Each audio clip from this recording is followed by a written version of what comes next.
All right, guys. So it's not over quite yet. I don't know if you guys heard, but apparently Kyrie Irving's deal is not finalized. So that leaves a little bit of room for us, maybe.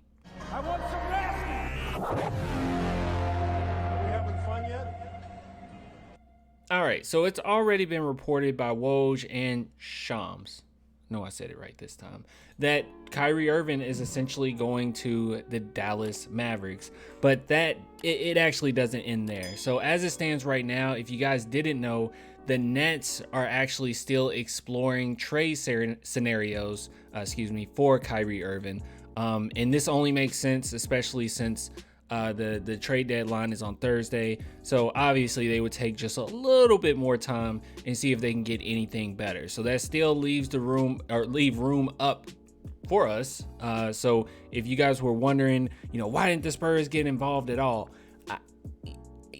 I can't tell you. It seems as if what they really wanted was a one-to-one. Hey, we need someone who can also score in Spencer Dinwiddie, and we can get some future picks out of it as well. So it looks like the Brooklyn Nets added a little bit to their defense with Smith. Dinwiddie's at least a better defender than Kyrie. And then you got the unprotected first round pick and two future second round picks, but they are still exploring scenarios. So I came across this article. So apparently, and I've seen quite a few reports of this already, there were a lot of teams hitting up the San Antonio Spurs trying to see if they could make something happen to bring Kyrie to their team.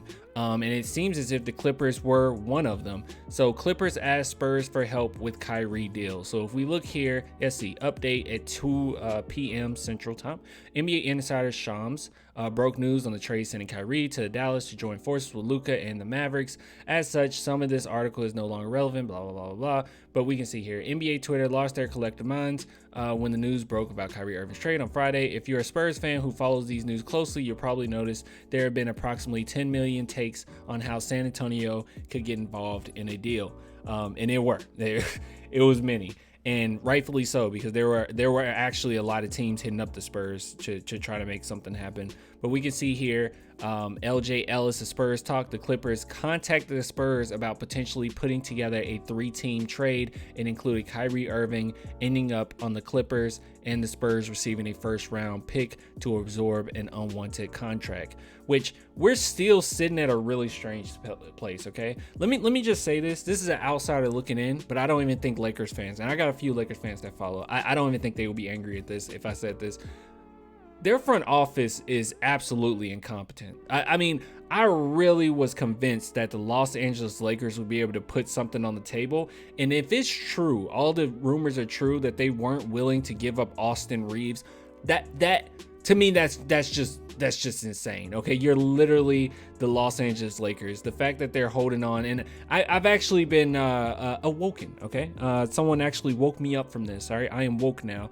When it comes to the Los Angeles Lakers, because I always thought that, holding on to that pick, you never know, so maybe the Lakers need to. But now I snapped out of that. You don't have to when you're the Los Angeles Lakers. I mean, I'm thinking of it in Spurs perspective.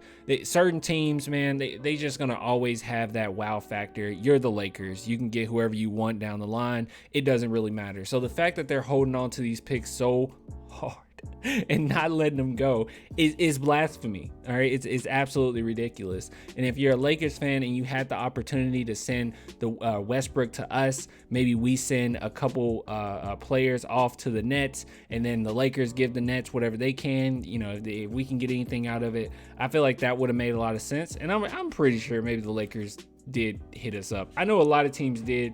I didn't get any specifics on which teams did, but it was all over reports and everything. But if that's true, man, the Lakers weren't willing to give that up. That's an insane franchise. I don't know what to tell you. That's insane. You only have LeBron literally for one more year after this. He already basically said he's not coming back. I don't know what you're waiting for at this point. I don't know. But look. Anyways, just wanted to bring this to your attention. So I saw, and it's not a lot of Spurs fans, but it was a few that thought that we weren't involved at all. That's not true. There was lots of teams hitting us up, and apparently the Clippers were one of the key teams that wanted some help in that deal. So this is what it would have looked like. We sent off Josh Richardson, Zach Collins, Luke Kennard, Reggie Jackson. And it's just what it could have looked like, by the way. So we get Patty Mills, Joe Harris, I guess, Robert Covington, 2027 first, 2028 first swap via Clippers, and then the Clippers get Irving. I don't think that this would be worth it at all for the Nets. So one thing that I said in another video in which people were like, oh, the Spurs get Kyrie Irving. Can they get Kyrie Irving? It didn't make a lot of sense for Kyrie coming to the Spurs, but most importantly, it didn't make sense for the Nets, because that's the one that you're gonna have to convince here. So I don't understand why the Nets would have took on anything we had. The Spurs wouldn't be willing to get rid of any first round picks to make anything happen. I would assume not. It wouldn't make a lot of sense. Like, we would literally be the ones absorbing contracts, right? Taking one for the team. So you're going to have to give us a little bit of something. And then when it comes to the Nets, I don't know why they would trade off Kyrie for a couple of our role players. That doesn't make a ton of sense. And I think that what they got in this, you know, if this holds true, if this stays, because crazy things have happened before, okay?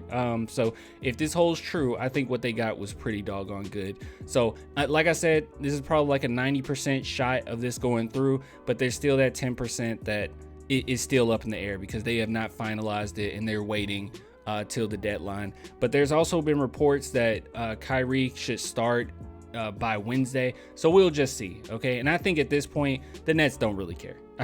The Nets don't care. I think there was a report that he had already been on the plane there, so I don't know, but I think they would not care. They find a better deal. They're not going to worry about how Kyrie's Phillies feel about it, okay? His fifis. They will not care about his fifis. And let's see. The Raptors have shown interest in Dinwiddie in the past, sources said, and the concept of moving the draft capital plus the combo guard to Toronto for Fred VanVleet became a popular idea among league executives by Sunday night. But sources said the Nets do not intend to move Dinwiddie, though Brooklyn and Toronto remain engaged in trade conversations as Thursday's 3 p.m. Deadline looms. So it's still a lot of talk going on. So we'll see. Actually, let's read this part because Russell Westbrook came up. So let's see. Brooklyn has been steadfast in its commitment to completing only trades that improve the Nets' chances of winning a championship with Durant front and center. Brooklyn would have looked to reroute Russell Westbrook and the Lakers' 2 first-round picks it could have received for Irving to acquire better win-now pieces around Durant, sources told Yahoo. The Nets chose the Mavericks' 2029 unprotected first-round pick and a pair of future second-round picks instead of pushing Dallas to include burning wing Josh Green, sources said, particularly with the mind that future draft capital often holds greater value than current players. That's probably true. And even if you're going into, and I guess I get that too, because even if you're going into this next season, there's not a lot of players to choose from. I mean, the free agency class is not great, right? Kyrie's already going to be off your books there. And then the best player you got at that point is James Harden, and the Nets already had James Harden. Doesn't make a lot of sense. So anyways, I'll give it to you guys later, man. You want to support the channel, clanthemerchfan.com. Link in the description. Plenty of merch there. Till next time. Bye.